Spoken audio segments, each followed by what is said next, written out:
तो दोस्तों आज आप आपकी फेवरेट सीरियल गुम है किसी के प्यार में भी देखेंगे कि कोर्ट में ईशा ये कहती है कि मैं ये केस वापस लेना चाहती हूँ और वो जग्गू मामा से कहते हैं कि आप जज से रिक्वेस्ट करो कि वो मेरा केस वापस ले ले और क्यान पर कोई कानूनी कार्रवाई न हो।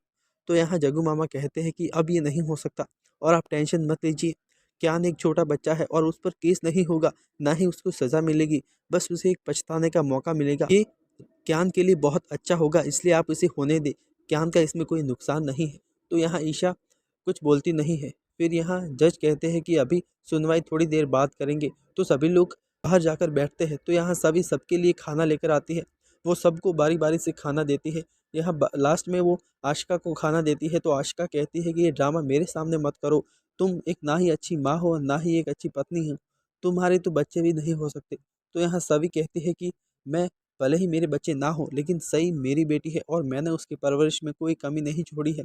और दिख रहा है कि क्यान में ये सब कहाँ से आ रहा है। अगर माँ ऐसी हो तो बेटा तो ऐसा ही करेगा ना। वो तो भला हो रजत का जो क्यान को यहाँ इधर लेकर आए, नहीं नहीं तो क्यान बड़ा होकर और बड़ी गलती करता और तुम्हें इसका कोई अंदाज़ा नहीं है। फिर यहाँ जज अपना फैसला सुनाते हैं और कहते हैं कि क्यान को सज़ा की नहीं, अपने पेरेंट्स की ज़रूरत है और मैं ये चाहती हूँ कि 6 महीने आप इसे अच्छे से इसकी तरबियत करें और 6 महीने बाद हम इसके चेंजेस देखेंगे। अगर हमें कोई बदलाव नहीं दिखेंगे तो हमें एक नया एक्शन लेना होगा।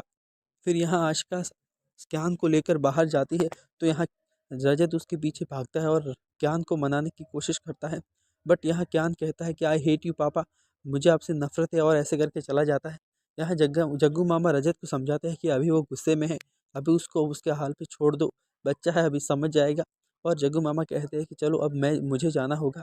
तो यहाँ सभी कहते हैं कि नहीं, आप कैसे जा सकते हैं, आपको यहाँ रहना होगा। तो यहाँ जग्गू मामा कहते हैं कि नहीं, वहाँ अपने गाँव में मुझे बहुतों की मदद करनी है, इसलिए मैं यहाँ तो नहीं रुक सकता। और वो सबसे विदा लेकर चले जाते हैं। यहाँ सभी लोग अपने अपने घर जाते हैं और सभी और रजत भी गाड़ी में बैठ जाते हैं। यहाँ रजत सभी की बहुत तारीफ करता है और कहता है कि जो जज ने मेरे बारे में तारीफ की वो तुम्हारे कारण है, तुमने ही मुझ में एक पिता की उम्मीद जगाई और मैं एक अच्छा बाप बन सका, तो वो सारी तारीफें तुम पर। और मुझे माफ़ कर दो, मैंने अनजाने अनजाने में तुम्हारा दिल दुखाया है।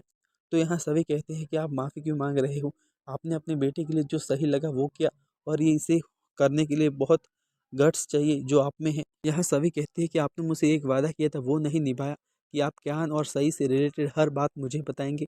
यहाँ इस बार आपने ये वादा भूल गए। तो रजत कहता है कि मैं वादा करता हूँ कि हर बात मैं तुम्हें बताऊँगा। और फिर वो घर चले जाते हैं। और यहाँ फिर सभी लोग वड़ा पाव पार्टी करते हैं। यहाँ रुन्मय और अमन बताते हैं कि हमें हनीमून पर जाना है।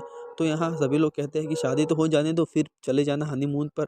तो यहाँ अमन कहता है कि हमें कल की ही डेट मिली है। तो सभी लोग शॉक हो जाते हैं कि क्या कल की डेट। और इसी के साथ आज का एपिसोड यही पूरा होता है। आगे के एपिसोड जानने के लिए चैनल को सब्सक्राइब ज़रूर करें। मिलते हैं नेक्स्ट वीडियो में।